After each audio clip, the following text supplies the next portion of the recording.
e do nada dá uma bagunçada, assim, do nada.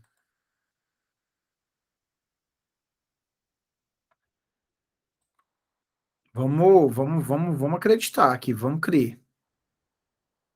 Vamos crer, vamos crer.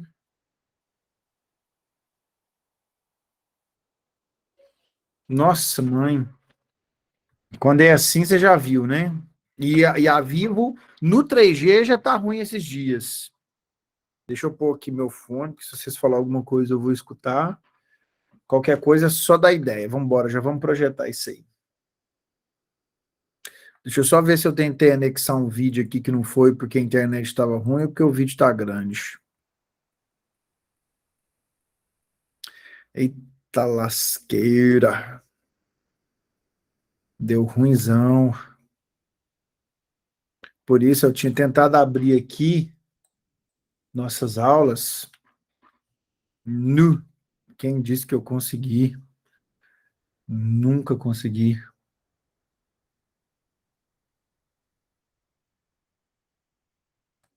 Só um segundo que eu estou projetando aqui para vocês. Enquanto vocês vão chegando, ó, toda hora um cai. A internet hoje está daquele jeito.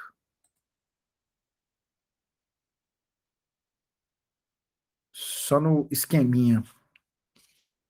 A minha aqui parece que está funcionando normal agora.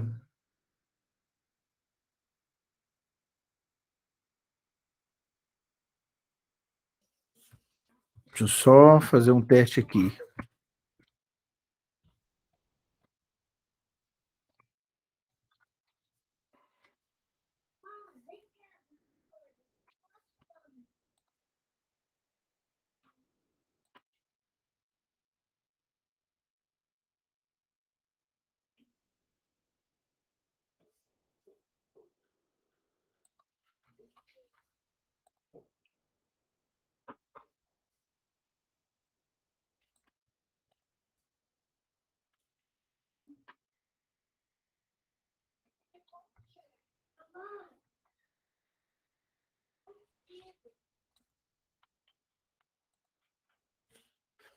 Só um segundo.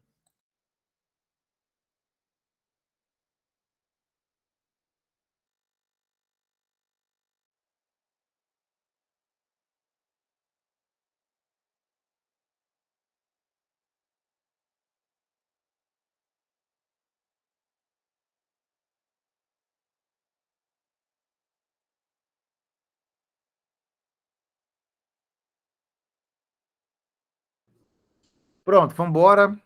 Tudo ajeitado. Vamos apresentar aqui uma guia.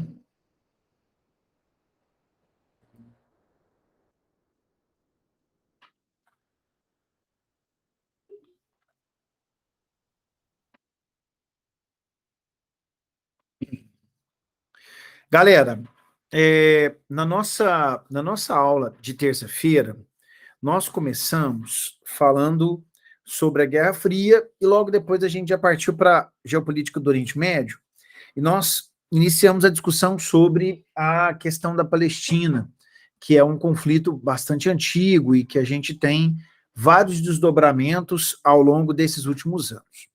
Mas na última aula, a gente falou da base histórica do conflito no contexto de formação das religiões judaica, cristã e islâmica. Lembrando que as três religiões são chamadas de regiões abraâmicas, a gente não pode esquecer disso, que professam o monoteísmo, ou seja, eles acreditam num único Deus. E, por conta disso, existem vários elos de ligação entre as três. Um deles, todas elas surgiram no Oriente Médio. Aí, nessa região da Palestina ou próxima da Palestina. Então, é importante a gente considerar que é uma região de disputa religiosa, sim, principalmente entre os judeus e os muçulmanos.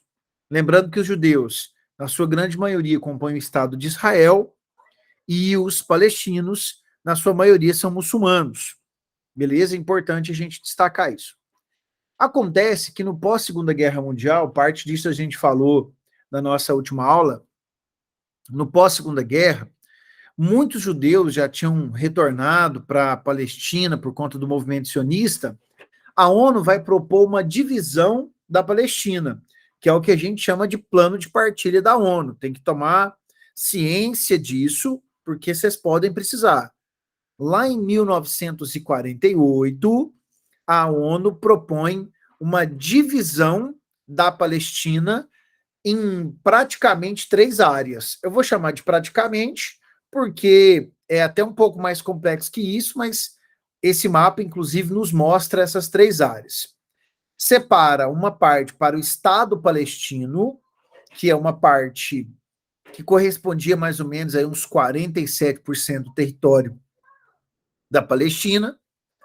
A parte de amarelo, uma parte para o povo judeu, que seria o que hoje é o Estado de Israel, mais um pouquinho, o Estado de Israel cresceu, e uma parte seria considerada uma cidade internacional, que é Jerusalém, por conta da importância religiosa de Jerusalém, tanto para os judeus, quanto para os cristãos, quanto para os muçulmanos.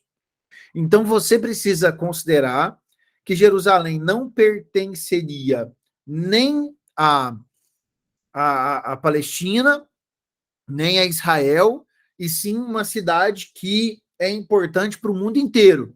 Por quê? Porque é uma cidade que... Oxe, estava espirrando. Que muita gente, inclusive, cita, isso já foi até questão aberta da UNB, que é uma cidade 3 vezes santa, já que ela é importante para os judeus. Gente, eu tô num sono esses 2 dias, meu Deus do céu, acho que eu dormi muito pouco, o impacto está chegando. Então, é uma cidade santa para os judeus, cristãos e muçulmanos. Bom, essa divisão, ela não se concretiza. Então, se você quiser escrever assim, ó, o plano de partilha da ONU não se efetiva, você pode. Por quê? Porque os árabes, junto com os palestinos, os árabes, a população em volta aí, da Síria, da Jordânia, do Egito, do Iraque, eles não aceitaram essa proposta e iniciaram, em 48, uma guerra que a gente chama de Primeira Guerra Árabe-Israelense ou a Guerra da Independência. Esse conflito, que vira de 48 para 49, vai ter Egito, Síria, Líbano, Iraque, Jordânia, junto com os palestinos, contra o Estado de Israel. O que? Os pogroms? Denise, o que é isso aí, velho? Não sei se Ai, você... que eu tava pesquisando um pouco sobre o assunto aí. Parece que lá na Rússia eles sofreram muito. Os judeus que saíram da região da Palestina foram pra Rússia. Mas E lá quando? eles. Ah, eu Lá acho que no foi bem século, antes. no século I, no século I, 70 depois de Cristo. Sim, mas eles Deve ser isso. voltaram Então, eles no voltam século dentro XX. dentro do modelo sionista, dentro do movimento sionista. Mas nunca vi aparecer, porque você deve ter colocado, é a forma com que eles são chamados na Rússia, esse nome. Esse aí é o nome para uma série de ataques sangrentos que eles fizeram lá. Uhum. É frequentemente atribuída à perseguição deliberada de um grupo étnico ou religioso. Não necessariamente aos judeus, né? Pogrom significa só destruir violentamente. É uma palavra russa. Normalmente, Denise, no geral, eles vão cobrar, quando a gente fala de massacre contra os judeus, eles vão falar de movimento antissemita, porque ele associa ao que aconteceu na Europa em si. Ele associa ao que aconteceu dentro do continente europeu. Apesar da Rússia ter uma parte que é europeia, eles não vão puxar a história da Rússia especificamente para o caso do Holocausto. Mas, obviamente, eles vão sim, eles vão cobrar a questão do movimento antissemita, mas de uma maneira mais genérica. Eu estava olhando aqui, pesquisando, é isso mesmo. Isso é uma questão de causar estragos a palavra. Nunca vi cobrar essa palavra em nenhuma prova, de verdade, nunca vi numa questão. A gente já sabe, né, que pogroms, nem sei se é assim que fala, né? porque a pronúncia deve ser em russo, meu russo está bem desatualizado, significa causar estragos, destruir violentamente. E ele é associado a massacres, como, por exemplo, a questão do Holocausto. Só isso mesmo. É tipo glasnost e perestroika, reestruturação política e abertura econômica. Glasnost, reestruturação política, perestroika, abertura econômica. E essas palavras em russo costumam cair na prova, mas é específico, tema ali associado à Guerra Fria, nesse rolezinho aí, beleza? Então, nunca vi, não. Esse conflito inicial, que a gente está falando aqui, que é a Guerra da Independência, você pode anotar aí, vai passar por cima da proposta de partilha da ONU, então o plano de partilha não se efetiva, e uma nova configuração na Palestina vai aparecer. Por exemplo, olha só o mapa, nós não teremos a criação de um Estado palestino, só de um Estado judaico, só de um Estado judeu. Então, quando acontece, logo depois da Guerra da Independência, o resultado dela, primeira coisa, o plano de partilha da ONU fracassa. Ele não é colocado em prática. E tem um problema aí. Cria-se o Estado de Israel, que ficaria com 54% mais ou menos, 53% mais ou menos, da Palestina, e, na verdade, quando a guerra acaba, a Guerra da Independência, o Estado de Israel está com 75% da Palestina. Então, o Estado de Israel, ele aumentou. O Estado de Israel, ele aumentou porque Israel conquistou terras na guerra. Então, ao invés de 54%, passou para ser 75%. Ele aumentou em 20% a sua área. E tem um outro detalhe. O Estado palestino nunca foi criado. Se você vai lá no mapa que eu mostrei primeiro, existe a proposta de criar um Estado palestino. Esse Estado nunca foi criado. Isso fica claro para vocês? O Estado palestino não foi reconhecido? Aí os alunos falam assim, pô, Tiago, então o que aconteceu com os palestinos? Eles se refugiaram na faixa de Gaza e na Cisjordânia. Então, os palestinos se refugiaram em duas áreas. Você anota aí, ó. Aonde os palestinos estão concentrados?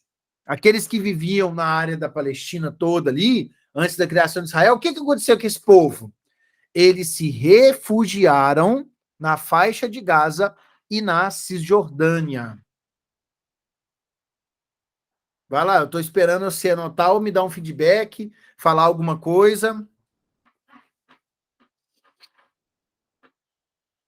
Isso ficou claro para vocês? Que bom, que bom.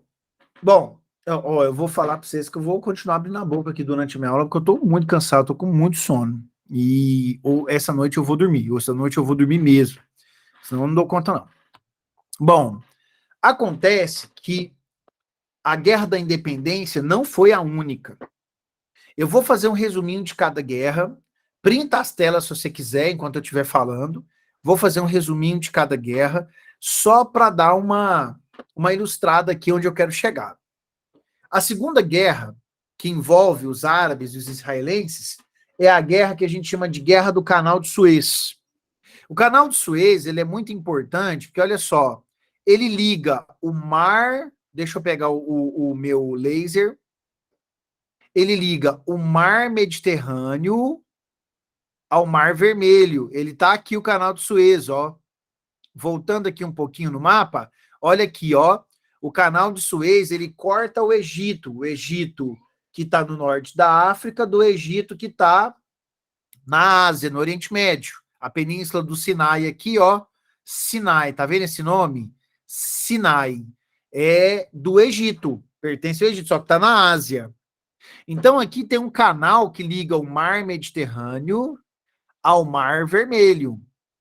Nesse canal, gente, passa muita embarcação, principalmente carregando petróleo, mas várias outras mercadorias. É o principal elo ali do sudeste da Ásia, do Oriente Médio, com a Europa. Então, é um canal muito importante. Acontece que quem administrava o canal de Suez era a França e a Inglaterra. França e Inglaterra. E aí chega um determinado momento que o Egito fala assim, cara, é o seguinte, eu quero nacionalizar o canal de Suez. Ele passa dentro do meu país, Egito, então eu quero que ele seja administrado por mim mesmo, e não mais pela França e pela Inglaterra, que era quem dominava isso aí, principalmente entre a Primeira e a Segunda Guerra Mundial. Aí, a França e a Inglaterra tinha dificuldades nesse momento para poder enfrentar o Egito sozinhas, tá? No processo de reconstrução da Segunda Guerra Mundial. O que a França e a Inglaterra faz? Ô Israel, vem cá. Lá atrás a gente prometeu para você que a gente ia criar um Estado judeu, não prometeu? Beleza, criamos. Agora você vai ter que lutar com a gente para não permitir que o Egito nacionalize o canal de Suez. E foi o que aconteceu. Então, a guerra do canal de Suez, ela acontece porque França, Inglaterra e Israel se unem para que o Egito não nacionalize o canal. Então, é uma guerra que envolve muito Egito e Israel. Esse movimento, esse conflito, ele é considerado Segunda Guerra Árabe-Israelense. Beleza? E você vai ver aí que Estados Unidos e União Soviética, contexto da Guerra Fria, vão intervir no conflito e o canal vai continuar ali, pelo menos por um tempo, na posse de França e Inglaterra. A Terceira Guerra é a mais importante de todas para Israel. Vou falar de novo. Essa Guerra dos 6 Dias, a Terceira Guerra, é a mais importante para Israel. Essa guerra é muito famosa. Em 6 dias, o Estado de Israel neutralizou todos os seus vizinhos. Todos. Neutralizou todos os seus vizinhos. Egito, Jordânia e Síria foram neutralizados. Acontece que essa guerra ela foi um ataque surpresa de Israel. Israel, ele levantou a hipótese de que seria atacado principalmente pelo Egito e mandou tropas que em 6 dias neutralizaram seus inimigos. Só que essa guerra, ela tem um detalhe muito importante. Nesse conflito, o Estado de Israel vai dominar 100% da Palestina. Anota isso, Titi de Deus. Tá te falando. Na Guerra dos 6 Dias, o Estado de Israel vai dominar 100% da Palestina, velho. E é importante saber as áreas, o nome das áreas que o Estado de Israel vai tomar da Síria, do Egito, dos palestinos, além de tomar a parte leste de Jerusalém. É o seguinte, deixa eu te mostrar aqui o mapa.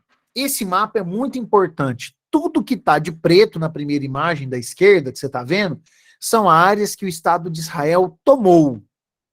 Eu já vou te falar quais dessas áreas foram devolvidas, quais não foram, para a gente acelerar a nossa conversa.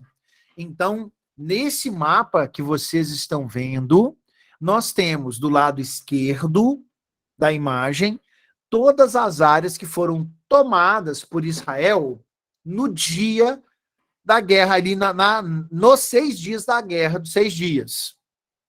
Eu vou repetir, Israel controlou a partir desse conflito, pelo menos por um tempo, 100% do território da Palestina. Eu fui claro? Vocês conseguiram entender? I believe I can fly. Eita, sabe o que é meu medo? Ufa, vocês responderam. Que eu tivesse caído e eu tivesse aqui falando esse tempo todo para ninguém. Eu morro de medo, porque eu gastei saliva, gastei massa cinzenta encefálica para poder falar e vocês não respondem. Mas que bom que vocês responderam. Obrigado aí pelas 2 pessoas que responderam. Tamires, obrigado pelo kkk. Sofia também. Colinas de Golã, vamos começar? O Estado de Israel tomou as colinas de Golã na Síria. Aí o que a prova vai te cobrar? O que tem nas colinas de Golã que o Estado de Israel quer? Hein? Nascente? De Não tem nada a quê? ver.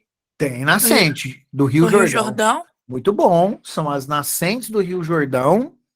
São as nascentes do Rio Jordão que estão lá nas colinas de Golã.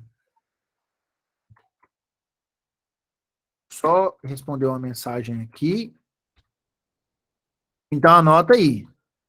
Outra coisa que você vai anotar, essa área aí das nascentes nunca foi devolvida. Até hoje está em posse do Estado de Israel. Aqui estão as colinas de Golã, no norte de Israel, para ser mais exato, no nordeste de Israel. E elas nunca foram devolvidas para a Síria. Outra área que foi tomada pelo Estado de Israel foi a Cisjordânia, uma das duas áreas que os palestinos tinham se refugiado. Vou te falar que a Cisjordânia foi devolvida parcialmente, então você vai anotar isso para mim. A Cisjordânia foi devolvida parcialmente. Por que parcialmente, Titi de Deus? Porque até hoje existem assentamentos judaicos lá na Cisjordânia. Você vai ver que tem vários assentamentos judaicos lá na Cisjordânia.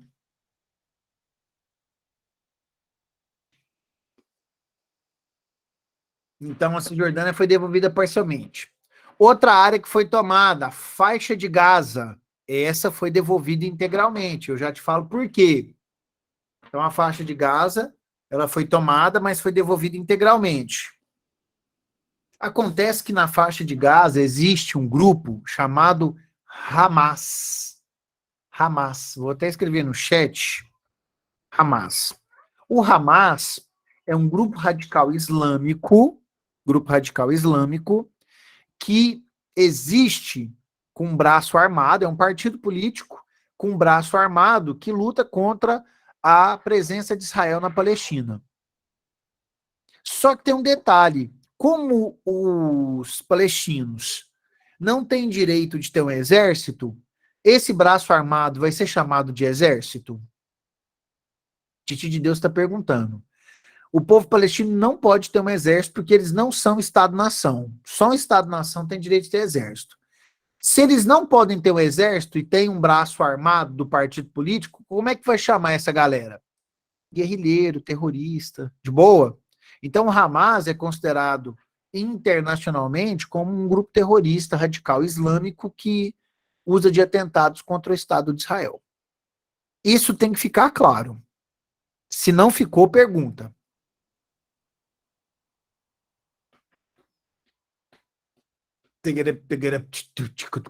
Beleza, todo mundo entendeu. Olha só que bom. Quem patrocina os palestinos? Vinícius, é o seguinte, Israel tem... Olha só, Sofia. Israel tem muitos inimigos. Israel tem vários inimigos.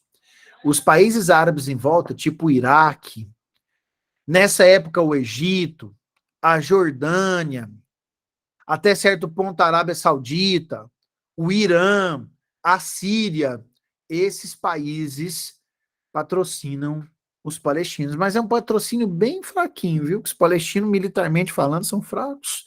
Não se compara ao Estado de Israel. Quando eu falo assim, nossa, Thiago, então é bem discrepante, os palestinos são infinitamente inferiores belicamente comparado com todo o aparato bélico-militar do exército israelense. O mundo árabe, Denise, é capitalista. Capitalista. Todos os países. Todos eles. De boa? Hoje a gente vai falar de socialistas, a gente vai falar de Cuba. China, que tem um socialismo de mercado. O Vietnã, um socialismo ali de mercado também. E Coreia do Norte, basicamente. Coreia do Norte é socialista mesmo. Mas estuda aí propostas de abertura ao capitalismo. De resto, a gente vai falar capitalista mesmo. Fechou? Isso é importante. E tem um outro território que foi tomado aí em 67, na Guerra dos 6 Dias, que foi a Península do Sinai, que foi devolvida ao Egito. Então, o Egito fez as pazes com o Estado de Israel um pouco tempo depois. Então, o Egito fez as pazes com o Estado de Israel um pouco tempo depois. De boa? Perguntas, porque eu vou falar de Jerusalém. Aí eu vou falar de Jerusalém. Não tem pergunta? O Estado de Israel tomou a parte leste de Jerusalém, a parte oriental, você pode ver assim também. Então, o Estado de Israel tomou a parte oriental da cidade de Jerusalém. Só que Jerusalém, a gente já falou antes, é uma cidade internacional. Então, quando tomou Jerusalém, nossa, isso foi um processo assim tenso. E os israelenses jamais se retiraram. Nunca, nunca, nunca. Tanto é que os israelenses, eles têm uma grande vontade, vocês devem saber isso, que é transformar Jerusalém a capital do Estado de Israel. Aí, vamos lá. Dentro do plano de partilha da ONU, o mundo tinha concordado ali naquela proposta, o Brasil, inclusive, é um dos signatários desse acordo, que Jerusalém seria uma cidade internacional. Teria como Jerusalém ser capital de Israel e, ao mesmo tempo, ser uma cidade internacional? Não, não teria. Então, não teria como Israel ter como capital Jerusalém. Tanto é que a capital de Israel é Tel Aviv, tá? Aqui, ó, Tel Aviv. É a capital de Israel. Só que tem um detalhe. Nos últimos anos, principalmente lá com Donald Trump, isso voltou a ser um assunto de grande discussão. O que o Donald Trump fez enquanto ele era presidente dos Estados Unidos? Ele pegou a embaixada americana e levou lá para dentro de Jerusalém. O que o Donald Trump queria afirmar com isso? Que Jerusalém era oficialmente a capital de Israel. Israel sozinho não conseguiu considerar Jerusalém sua capital, assumir Jerusalém sua capital. Os Estados Unidos foram lá e deu uma ajudinha. De boa? E aí o Vinícius me perguntou, talvez fosse também a pergunta da Sofia, o Brasil fez isso também? Não. O Brasil cogitou fazer isso em 2019, existia possibilidade, só que imediatamente, ele retrocedeu, Vinícius. Porque é o seguinte, Sofia, já deixa eu se perguntar, querida, por que o Brasil retrocedeu? Porque os países árabes vizinhos de Israel, eles ficariam muito impactados de maneira negativa se o Brasil reconhecesse Jerusalém como capital de Israel. Israel é o Estado judeu. E Jerusalém é uma cidade importante para os muçulmanos. É de lá que Maomé vai para o céu. Maomé vai de corpo e alma para o céu, de acordo com a religião islâmica. E é lá de Jerusalém que ele sai. Tanto é que lá em Jerusalém tem um monumento, lá na região onde nós temos a área que Maomé foi para o céu, lá no Domo da Rocha. Então, acontece que os países árabes são muito importantes porque eles são grandes importadores de carne bovina.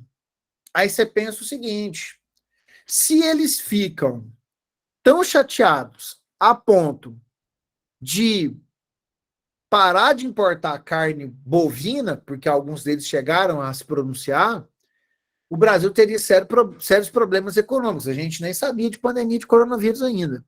Então, o Brasil vai retroceder nessa decisão e vai só abrir um escritório lá em Jerusalém. Não vai transferir a embaixada. Beleza, Vinícius? Não há, na parte do Brasil, uma transferência oficial da embaixada. Respondi sua pergunta, meu brother? É nóis. Sofia, pergunta, querida. Tiago, no caso daquela guerra não, aquele conflito que poderia surgir a Terceira Guerra Mundial, que ficou um estrondo entre os Estados Unidos por conta do Donald Trump ter feito isso, ficou meio que é, desajustado. Tem alguma coisa a ver com essa questão dele fazer querer fazer isso? Tem, né? Assim, depois que a Guerra Fria acabou, vários conflitos foram considerados possíveis estopins para a Terceira Guerra Mundial. Mas, gente, dificilmente vai acontecer, tá? A tendência são guerras menores, guerras mais controladas, principalmente para a manutenção do comércio de armas. Mas uma guerra mundial, com toda a capacidade destrutiva que nós temos hoje no planeta Terra, dificilmente vai acontecer, sabe? Porque há um movimento no planeta Terra que uma guerra não seria tão interessante assim economicamente. Então, as tensões entre as Coreias, lá em 2013 para 2014, que envolveu os Estados Unidos, poderia ser um estupim para a Terceira Guerra Mundial. Outro momento que poderia ter sido uma Terceira Guerra Mundial, no começo de 2020, os Estados Unidos matou um general iraniano lá no Iraque chamado Qasem Soleimani. Menino, nessa época o pau estava quebrando, assim, existia uma iminência de guerra muito grande, uma tensão gigantesca, mas também não virou guerra mundial, não. O que a gente pode falar disso? Que os Estados Unidos normalmente está envolvido com grandes tretas, principalmente associadas a possíveis grandes guerras. Então é isso. A gente pode fazer essas afirmações sim, porque ele é bastante intervencionista, tá? Então, nós falamos, Vinícius, essa é uma frase interessante, velho, e que bom que você colocou isso aí, porque Israel, eu já respondo, Denise, eles estão próximos, os curdos, eu até cheguei a falar na aula passada dos curdos, eles estão espalhados entre o Iraque, o Irã, a Armênia, a Síria e Iraque, Irã, Síria, Turquia e Armênia. Esses aí são países onde os curdos estão. Eu posso mostrar um mapa depois do Kurdistão, que é a área que eles ocupam. Eles estão próximos da Palestina, mas não necessariamente na Palestina, tá? Os curdos não estão na Palestina. E aí o Vinícius fala ali, né, que Israel, com tanta guerra, conseguiu ser um país envolvido, mas ele sempre teve o apoio de França, Inglaterra e Estados Unidos, porque Israel sempre foi um aliado desses países lá no Oriente Médio. Como no Oriente Médio você tem vários países inimigos das potências ocidentais, eles se apegaram ao Estado de Israel e fizeram Israel se tornar um país desenvolvido, apesar de que os judeus já eram ricos. Os judeus já eram desenvolvidos. A galera esquece que durante o período da Idade Média, os judeus foram muito pobres.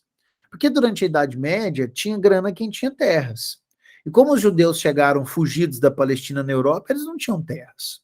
Só que os judeus, eles foram necessariamente se envolvendo com ofícios como medicina, metalurgia, marcenaria e comércio.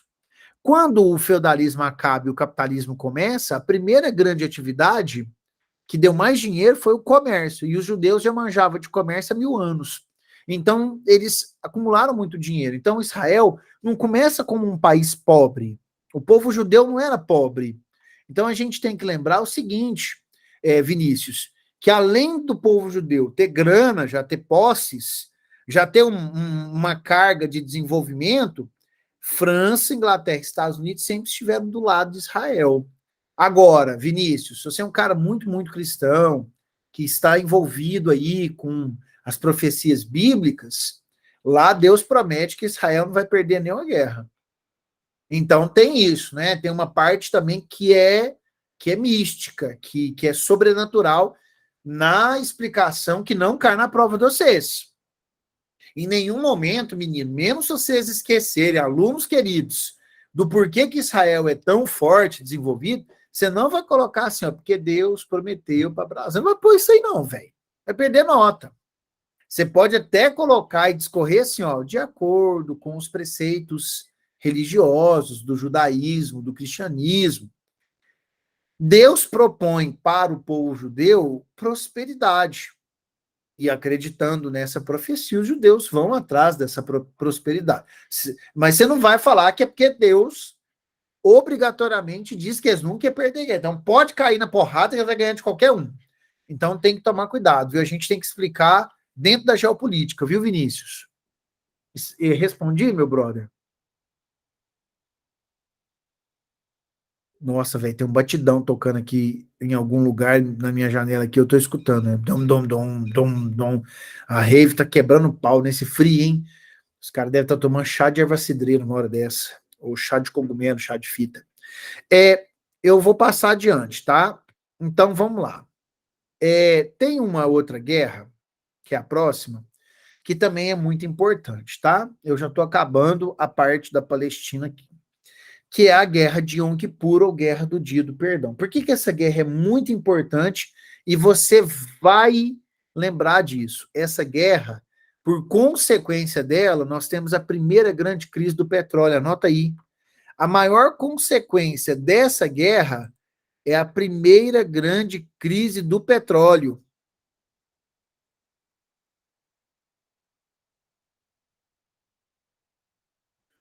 De boa? Vocês anotaram? Primeira grande crise do petróleo. Então, é o seguinte, o que é essa guerra? É a revanche dos palestinos com a Guerra dos 6 Dias. 6 anos depois, a Guerra dos 6 Dias foi em 67, a Guerra de Yom Kippur foi em 73. Yom Kippur é um feriado religioso muito importante para os judeus, que é o Dia do Perdão. E nesse dia, os judeus estão lá de boa, sem pegar nas armas, é um feriado religioso, então eles estão bem de boa mesmo, refletindo ali sobre seus atos e tudo mais. E aí acontece que os países árabes vizinhos, Síria, Iraque, Egito, eles vão organizar um ataque surpresa contra o Estado de Israel. Esse ataque surpresa, logicamente, vai ser chamado de Guerra de Yom Kippur. Ele acontece num primeiro momento, os países árabes conseguem avançar sobre o Estado de Israel, só que os Estados Unidos intervêm no conflito e eles interrompem o conflito. Por conta dessa interrupção da defesa do Ocidente em relação a Israel, os países árabes diminuem a produção de petróleo. Diminuem. E quando eles fazem isso, em 5 dias o barril de petróleo aumenta 400%. Então, nesse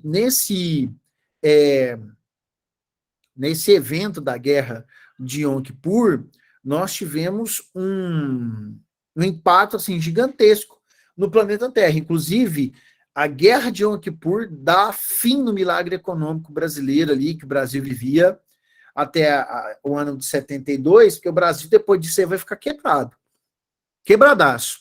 Vai interromper o milagre econômico por conta do preço do petróleo, e, inclusive, por conta disso, o Brasil vai investir muito na produção de etanol de cana-de-açúcar.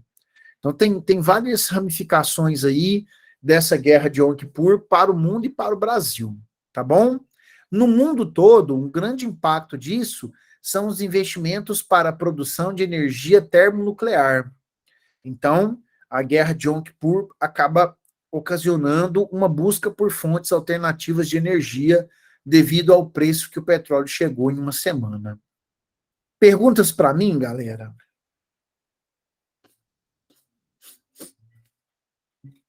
Então, beleza. Eu vou vazar. Vou passar para outro tópico aqui, ó.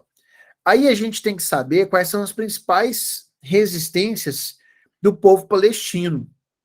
Em 64, eles vão criar OLP, que hoje chama ANP. Anota aí, ó. Hoje existe uma autoridade nacional palestina que defende os interesses do povo palestino. Ou seria um crime de guerra atacar em um feriado? Nunca li nada, Vinícius. Nunca li nada. Não tinha sido uma proposta, né? Tipo assim, ninguém vai atacar nesse dia. Não foi um acordo. Então, assim, eu nunca li nada de ser um crime de guerra. Ataque surpresa. De boa? Em 64, criação da OLP, só que ela vai evoluir para ANP, Autoridade Nacional Palestina. É ela que defende os interesses diante da ONU do povo palestino, que está lá na faixa de Gaza, na Cisjordânia. Em 82, tem uma outra ação que acontece ali, que ajuda muito o povo palestino, apesar de não significar o sucesso dos palestinos, que é a criação do Hezbollah. O Hezbollah é um grupo radical islâmico xiita. Olha só a palavra que eu vou escrever no seu chat. O Hezbollah é um grupo radical islâmico, um grupo terrorista islâmico, chamado de xiita, sendo xiita, desculpa, né? Os xiitas são aqueles que acreditam que somente a descendência de Maomé pode ser liderança da religião islâmica. Então, o Hezbollah, vai ter que Hezbollah, é um grupo que foi criado no sul do Líbano em 82, para que esse grupo lutasse contra a invasão de Israel no Líbano. Olha o mapa. Vou voltar aqui para vocês verem o negócio. Vamos voltar aqui, ó. Israel faz divisa com o Líbano. Divisa com o Líbano. Então, no sul do Líbano, vamos ter a formação de um grupo chamado Hezbollah, que vai lutar contra a invasão de Israel no Líbano. O Hezbollah é um grupo armado, que é considerado terrorista, beleza? Ele é de orientação xiita, e isso já caiu em prova. Inclusive, o Vinícius tinha perguntado, né? Eu acho que foi o Vinícius, quem que financiava os palestinos? Eu falei, quem financia o Hezbollah, principalmente é o Irã, já que o Irã é um país, e isso dentro da bibliografia, tá? Falando dentro da bibliografia. Porque o Irã é um país em que a maioria da população é xiita. Então, eles tendem a apoiar os movimentos xiitas. Só que os xiitas são minoria dentre os muçulmanos. Beleza? Uns 90% dos muçulmanos são sunitas e o restante é xiita. Sunita escreve assim, ó. Sunitas. Boa.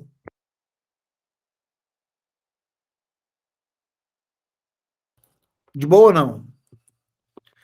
Os grupos terroristas, Vinícius, na sua maioria são sunitas. Na sua maioria são sunitas. É só você pensar, os sunitas correspondem a 90% da galera. Então vai ter mais grupo terrorista sunita do que xiita. Até pelo número absoluto de sunitas no planeta Terra.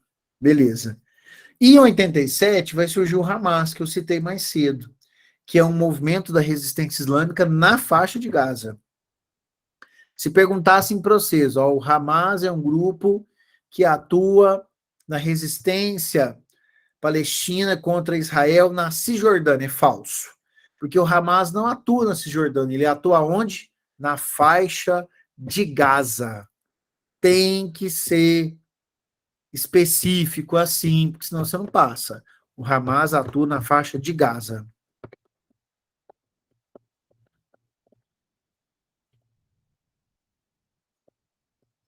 Bobs? Continuando.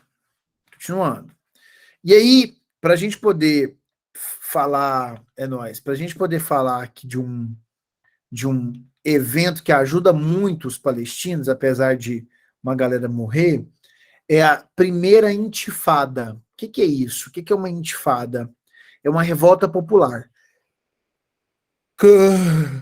Eu avisei que eu ia abrindo a boca porque eu tô com muito sono. O que acontece? Lá entre 87 e 93, a população, os palestinos, eles começaram a atacar o exército israelense com pau e pedra. Só que aí, lógico, né, o exército israelense começou a bater esse povo, né, velho? Começou a dar tiro, a bater. E isso, quando vai pra mídia, chama atenção, né? Pô, tá morrendo civil. O povo tá morrendo. Então, a primeira intifada, ela acabou gerando uma certa comoção internacional, e isso acabou direcionando para um acordo de paz. Olha aí, ó, em 93 vai ter a assinatura do Acordo de Oslo, lá na Noruega que ele foi assinado. Lá na Noruega. Esses três caras, eles são, o cara do meio esqueci o nome desse presidente dos Estados Unidos, gente. Gente, eu juro que eu esqueci o nome dele. Ah, eu tô tentando lembrar aqui. Bill Clinton, obrigado, Natália. Bill Clinton, olha só, meu sono aqui atacou aqui meu Alzheimer aqui, esqueci momentaneamente. Você é besta, tá amarrado. O cara que tá com turbante, que era o líder da ANP, o cara chamado Yasser Arafat. Yasser Arafat falava. Ele já morreu já, mas ele foi uma importante liderança dos palestinos. E o cara que está pegando na mão dele é um cara chamado Itzhak Rabin. Itzhak Rabin. Gente, depois desse acordo, quando Itzhak Rabin voltou para Israel, ele foi morto, ele foi assassinado por extremistas judeus israelenses que não queriam um acordo de paz com os palestinos. Tá ligado? O cara voltou para Israel e foi assassinado, porque a galera não queria um acordo de paz. Gente, tem radical aí para tudo quanto é lado. Aí, o que esse acordo propunha? A entrega da faixa de Gaza e de parte da Cisjordânia. Então, aquilo que eu te falei lá atrás, que a Cisjordânia tinha sido parcialmente devolvida, a faixa de Gaza foi totalmente devolvida, foi resolvido no Acordo de Oslo. Só que o que o Acordo de Oslo não resolve? Ele não dá conta de resolver criação de um Estado palestino, até hoje não existe. Os assentamentos na Cisjordânia, até hoje eles estão lá. O uso da água, porque Israel controla as águas do Jordão desde as nascentes, lá na península, lá na Colinas de Golã. O retorno dos refugiados, porque lembra que quando a guerra começou lá em 48, vários palestinos se refugiaram na Cisjordânia e faixa de Gaza. Então, até hoje, essa galera está refugiada. E Jerusalém, que continua sob posse de Israel praticamente toda. De Bobs, perguntas para mim? Tem mais um acontecimento que eu tenho que Tiago, citar. Oi. você repete, por favor, as coisas que não foram resolvidas? Que não foram Isso. os assentamentos judaicos lá na Cisjordânia. Eles continuam lá.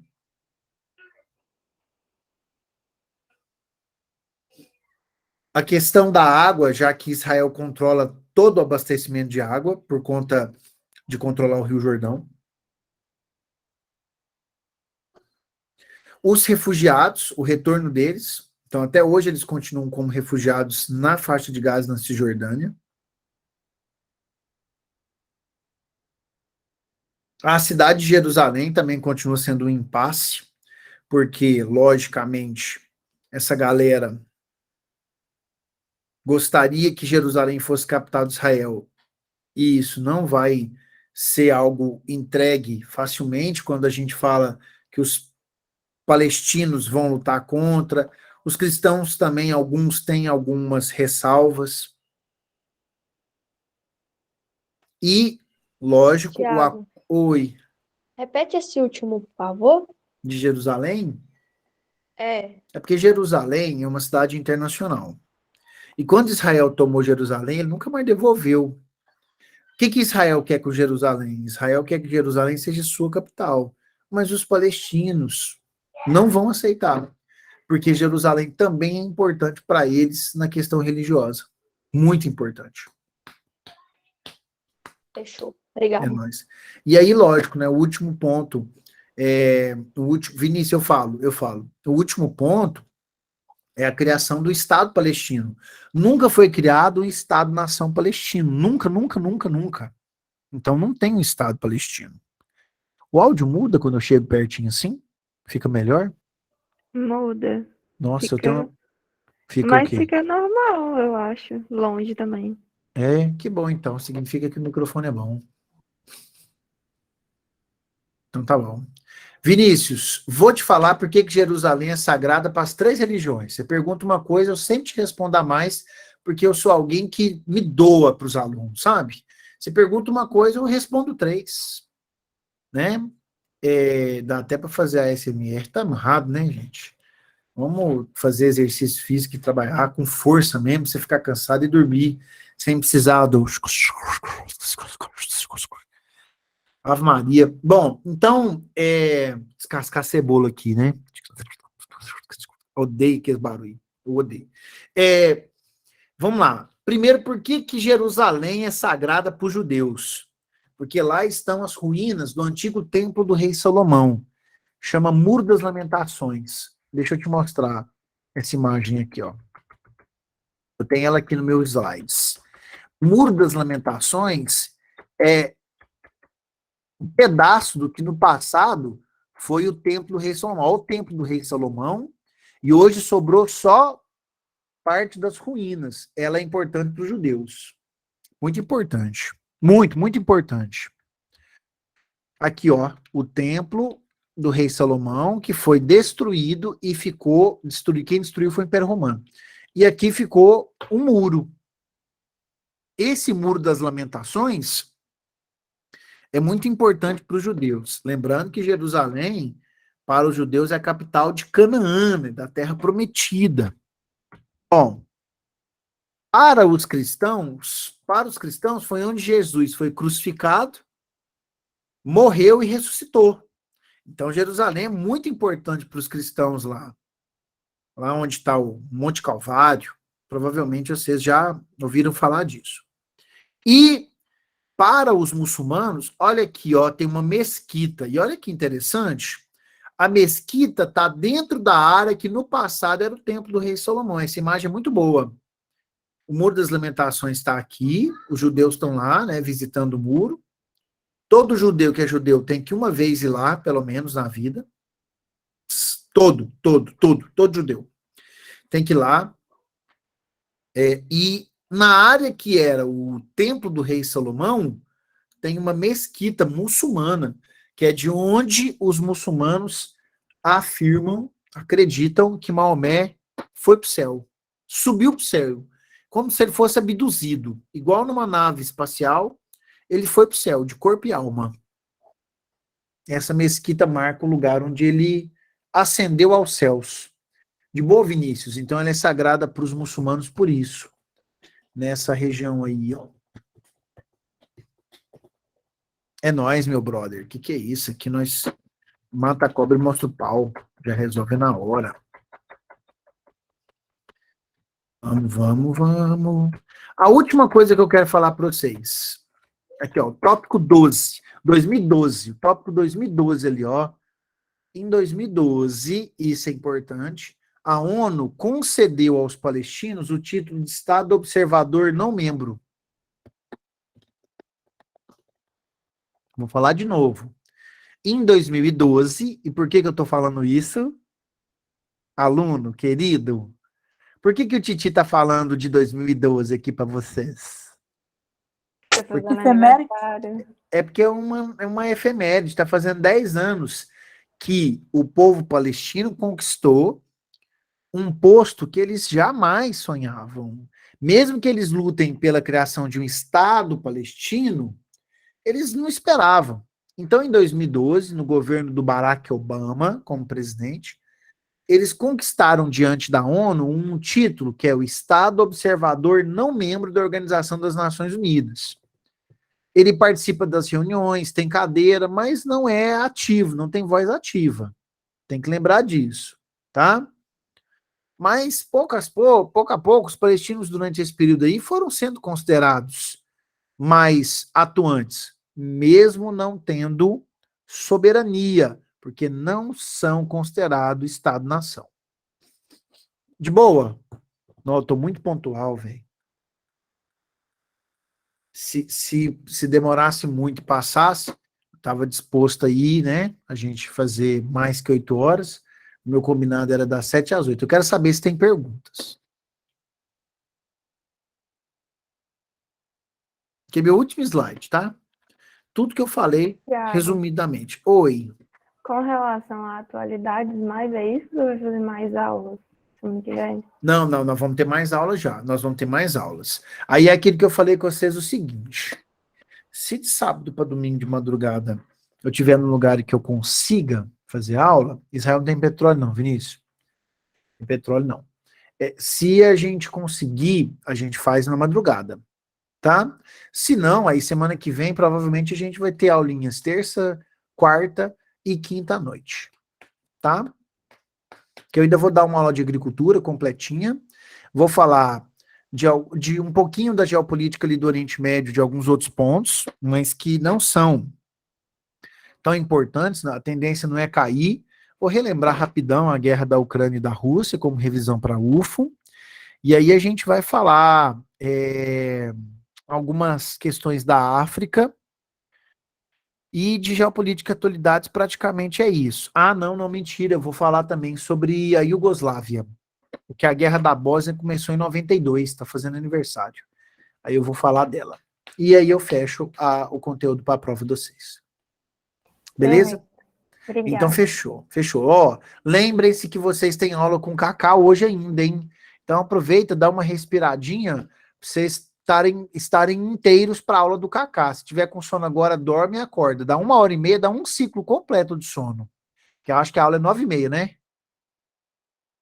Isso, 9h30. Então fechou, tá? Eu vou pôr o link depois lá no grupo do YouTube dessa aula. Fiquem com Deus. Até o nosso próximo encontro. Um abraço. Tchau, Thiago. Até amanhã. Obrigada. Tchau, galera. É nóis. Falou, meu povo.